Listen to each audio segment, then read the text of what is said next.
Comme posées au bord de l'Hudson, les tours du World Trade Center étaient le reflet d'une Amérique inébranlable.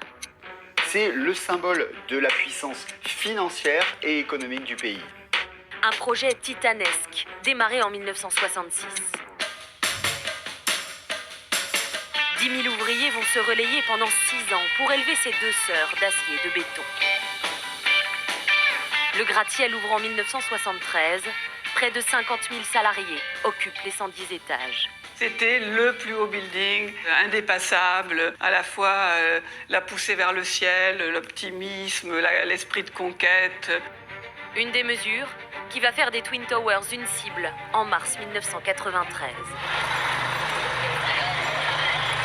Un camion chargé de 700 kg d'explosifs se désintègre dans le parking souterrain de la tour Nord. L'attentat fait 6 morts et 1 millier de blessés. Déjà en 1993, c'est Al-Qaïda et des affiliés. C'est dans l'histoire du terrorisme le premier attentat djihadiste contre un pays occidental. Une première alerte sérieuse et une menace désormais connue, notamment des services de renseignement américains. La CIA disposait d'informations importantes sur la filière terroriste, mais ne les a pas transmises au FBI. Il y a eu des défaillances de chacune des institutions qui devaient assurer la sécurité du pays. Et au fond, le drame du 11 septembre, c'est peut-être en premier la non-communication, la mauvaise communication entre différents services américains. Le soir du 10 septembre 2001, pour la dernière fois, les tours jumelles éclairent la nuit tombante sur Manhattan. Le lendemain, à l'aéroport de Boston. À 7h59, le vol 11 d'American Airlines décolle à destination de Los Angeles. À son bord, 92 passagers et membres d'équipage. Mais 15 minutes plus tard, le Boeing change de cap et vient percuter la tour nord du World Trade Center. Un épais nuage de fumée s'échappe des derniers étages. On a entendu l'impact. On est allé à la fenêtre de notre bureau qui fait face au World Trade Center. Nous avons vu toute cette fumée et nous nous sommes dit « Vite, sortons !» Au même moment, le président George Bush est en déplacement dans une école de Floride.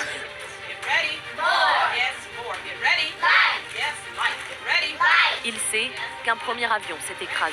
Dans un premier temps, il laisse passer. Un accident, qu'est-ce que c'est? On va savoir, pas de panique. Mais à 9h03,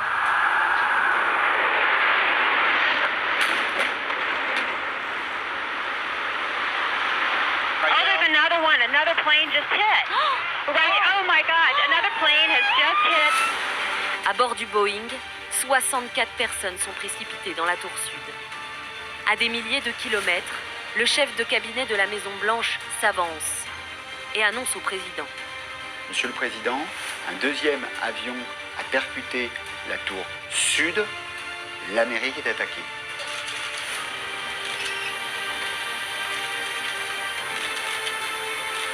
On le voit, c'est un homme sur qui tombe quelque chose d'absolument colossal et c'est lui qui doit le gérer. À 9h29, George Bush prend la parole. Aujourd'hui, nous vivons une tragédie nationale. 2 avions se sont écrasés dans le World Trade Center, s'apparentant à une attaque terroriste contre notre pays. Le président ignore alors que 2 autres avions de ligne viennent d'être détournés. À 9h37, l'un d'eux vient de s'écraser sur la façade du Pentagone près de Washington. L'autre avait pour cible le Capitole, mais il s'écrase en pleine campagne en Pennsylvanie. À New York, des milliers de personnes sont encore coincées dans les tours. Vous avez des gens qui appellent leurs proches. Au fur et à mesure que les minutes passent, ce sont des messages d'adieu, c'est horrible. Un hélicoptère survole de très près la tour sud en feu. Elle s'effondre à 9h59.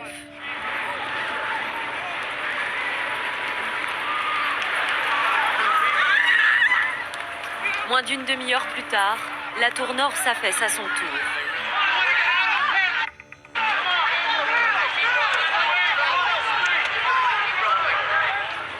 Il y a eu une violente explosion et un déluge de débris, mon Dieu. Dans les décombres, les pompiers font face au néant. Le World Trade Center n'est plus qu'un immense champ de ruines. Donc c'est comme un tremblement de terre, on essaye de déblayer le plus vite possible. Les conditions sont épouvantables, on ne peut pas respirer.